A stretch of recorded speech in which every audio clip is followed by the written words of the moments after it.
So today's car review actually starts not in a car, but here on a bridge. But this just isn't any old bridge, because this is the route of the Great North Road, where it crosses the River Aire at Ferry Bridge. This is actually a listed structure and carried the A1. It was the main route from London to Scotland until a new flyover replaced it in the 1960s. So this side of me, we've actually got Ferry Bridge A power station. Sadly, B&C plants have been demolished along with their iconic cooling towers. It was also the site of one of the largest barge tipplers in Europe as well. Sadly, all that has now gone, along with the last surviving coal mine that supported this industry, which had barges and merry-go-round trains bringing in millions of tonnes of coal every year. But why am I talking about industry and coal in a car review? Well, sadly, it's something that's diminished now from what it was in its former years. And that brings me on to the car that we're reviewing today, because the car we're reviewing today is a Rover 45 V6. Rover, once a proud British marque, sadly, is no more, or at least not in its original form. Now it would be Rover, a Chinese brand, and we don't even get those cars here in the UK anymore. Anyway, on with today's review.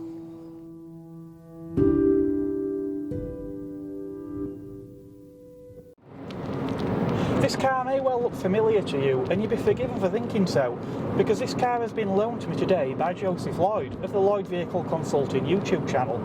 If you haven't already checked out Joseph's channel, I'll leave a link in the video description for you. You may wish to visit and see one of his no-budget reviews or his legendary shambling shuttles.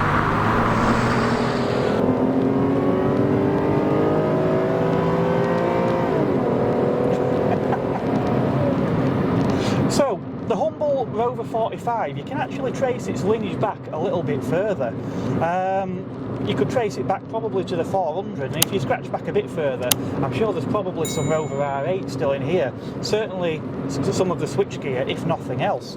But that's not necessarily a bad thing, because everything in the R8 always did feel like a very solid car for its time. Now, a vehicle you probably won't have heard of is the Honda Domani, which was a model that didn't make it to UK shores. What you probably will know, though, is the 5-door Honda Civic, of which this car is based around, and does look very, very familiar. The dashboard in this Rover 45 clearly has its roots still in the Rover 400 HHR of the mid-1990s, a car that my grandfather actually owned after a number of other Rovers.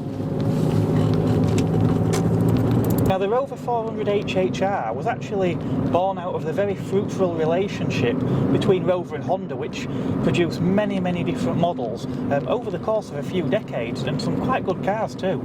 When the time came to replace the R8 series, Rover found that Honda had actually done the majority of the work on what later became the 400 HHR, leaving Rover to develop the R3 Bubble, as it's known. Viewers of my age may remember the time where the Ronda relationship came to an end when new buyer BMW took over Rover. Now, initially this sounded quite a prosperous proposition, with BMW able to inject some much needed cash into Rover, which British Aerospace sadly hadn't been able to do. The one vehicle that came out of the BMW ownership was the Rover 75, which has actually in recent years started to gain quite a following. Now people have actually realised what a good car the 75 is. Sadly, by the time the 75 came to be released, it soon became common knowledge that BMW was actually looking to move Rover on, which did shake consumer confidence somewhat. This left Rover with one new model and a series of models which were starting to show their age somewhat at this time. In stepped new owners, the V6 Consortium, who bought Rover and promised exciting new things, particularly the MG range of cars, which were basically warmed over versions of the Rovers that supposedly do drive quite a little bit differently. We'll come back to the V6 Consortium a little bit later in the video, but basically Rover was left with one new model and a series of older vehicles, and One of the first things they did was actually refresh the range and give them all a very similar look to the 75. So the 200 became the 25, the 400 becoming the Rover 45 in both saloon and 5-door hatchback. The R8 picking up duties of some of the other models such as the Rover Tomcat Coupe, the convertible and the 400 Tourer estate car. Initially, the minor refresh looked like it was actually working. People did like the styling, there was a whole sort of retro vibe in, and the fact that there was basically facelifted Hondas didn't seem to really cause too much of an issue. In fact, the MG versions actually sold very, very well indeed, and probably were quite a bit more popular than the Rover variants of the car.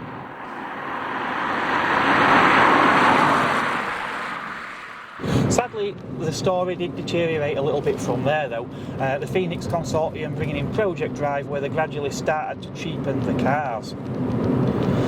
So things like badging were changed on the cars to stickers in some cases. This wood, it just isn't as nice as the wood that was in some of the earlier vehicles, and there was a whole number of other changes sadly. Again, this vehicle that I'm driving today is actually the top spec Connoisseur V6. Previously this would have had the Rover 75 style seats, which are absolutely gorgeous. The leather seats in this car are a cheaper item, unfortunately, but they still do lift the car over the standard model. Some other nice familiar things still remain as well, like the fresh cold air setting on the vents here, where you can actually have some warm air at your feet or the windscreen, but you can have fresh air from outside. That's a feature I really would like to see on a lot of modern cars. But what you really want to know is how this model drives. Well, this particular car has got the KV6 engine in. Now there was a 2.5 litre version in the Rover 75. This is actually a 2 litre engine producing just shy of 150 horsepower. It's not a particularly fast car, 60 miles per hour, coming up in about 9.5 seconds, and a top speed a little over 120 miles per hour. It's mated to a 5-speed Jatco automatic gearbox, which actually isn't bad. It is a sort of a traditional automatic gearbox. It does have a manual mode, which I have tested. Other than for sort of holding the gear, a lower gear, yeah, it's probably happier just in automatic mode. It will pick up its heels when you do the kick down, although again I wouldn't say it's particularly sprightly. When bumbling around town, the KV6 is quite hushed. I do find actually a bit like the old 3-speed Borg Warner automatics in Rovers. The car does have a tendency to like to get you up quickly into those higher gears, and that's not necessarily a bad thing. These engines may not be, people have criticised saying they don't feel as torquey low down as the old 4-cylinder 2 litre T-Series engine, for example. But yeah, I think it feels torquey enough. The car doesn't feel like it's struggling at all.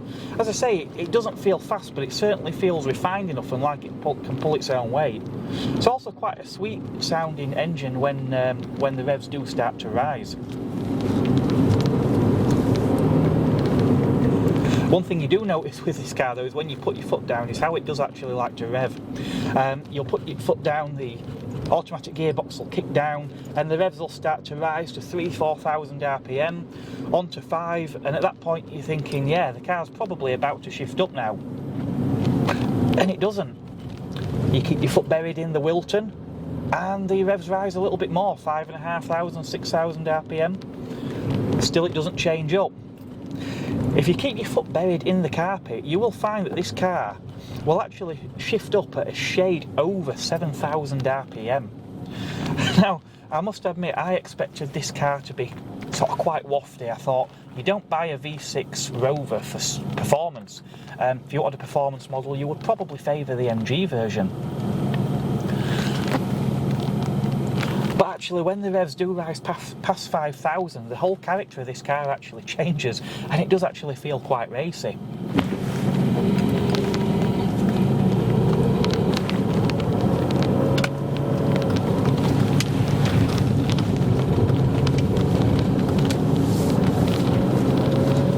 Now, other aspects of the drivability of this car, well, when you get in the car, one thing that stood out to me immediately was actually how much smaller this car feels than what I expected. I mean, famously, yeah, they don't have a great deal of room in the back of the car. I mean, after all, this was a C-segment car rather than a larger luxury limo. But in terms of how narrow the car feels, in fact, I've not measured it up, but this car actually does feel a little bit narrow than my Mark 1 Megane Coupe when you sat behind the wheel.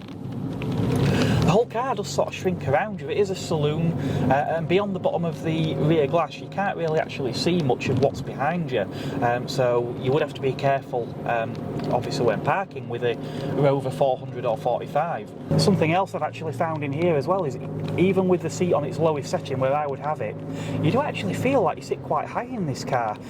Certainly with a lot of modern cars you do sort of have these shallow windows and this sort of high dashboard, but when you sit in one of these, the side glazing is quite tall. There's pretty good visibility actually out of the rear glass as well, but looking out of the front, this dashboard is actually really, really low, and it's a long time since I've driven a car where you can see this much of the bonnet. I think probably the last car I drove that felt like that was the Peugeot 205 Mardi Gras that I test drove only last year.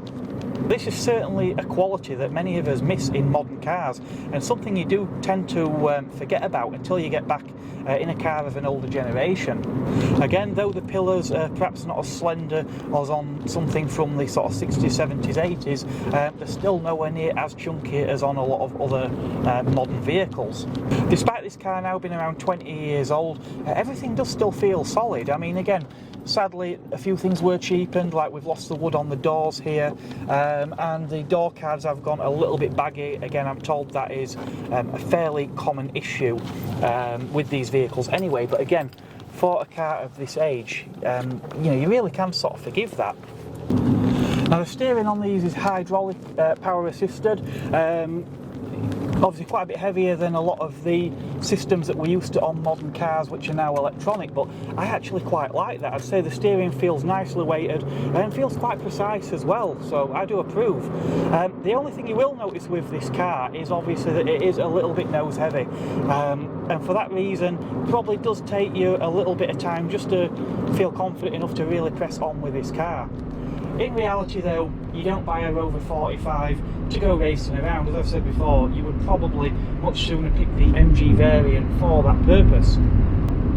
So if you're willing to overlook a lot of the switchgear, such as the mirror switches for example, the electric window toggle switches, which has one on the door for the driver and then a group of switches down in the centre console, if you're willing to overlook that there's quite a lot of things that are carried over in this car from an older model, and may I add things that there were nothing wrong with in the first place anyway, then you're actually probably in for quite a treat with one of these cars. People are going nuts for Rover 75s at the moment, and these V6s are actually quite scarce. They're still not really worth huge money. The difficulty of course is finding them, as there really weren't all that many produced to start with. Obviously how many left isn't the most accurate of places to search, but I believe there are probably somewhere in the region of 30 to 40 of these vehicles left on our road now with this engine configuration. Rover, just like many of our other industries, is something that we were always once proud of. Now I strongly suspect that if you're still watching the video at this time, there's a good chance that you're probably quite a patriotic sort of person. If you're not, however, one thing I would like to point out is that Britain did actually invent and produce a lot of things that we take for granted in the world today. And you know that mobile phone that you're watching this video on now? Well, that's made possible by something called the ARM chip. The ARM chip is something in most modern electronic devices, quite often built under license, because, yep, you've guessed it, it was a British invention. If you've enjoyed the video, do hit that like button. Drop me a comment if you like, and hit that subscribe button and the bell notification for more upcoming videos, and I'll catch you on the next one. Thank you for watching.